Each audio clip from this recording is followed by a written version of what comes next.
फजलों जिस दे नाल याराना गंढिया गया। एक नज़म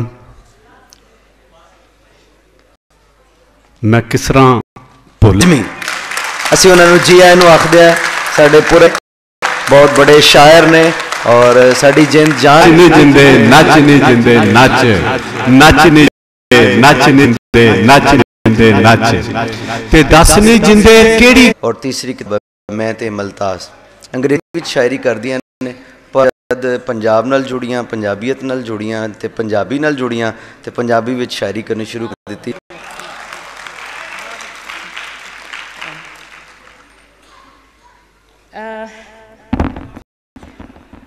एक नज़म है जी छोटी जी वो मैं एक नज़म है उसका नाम है प्रेफरेंस।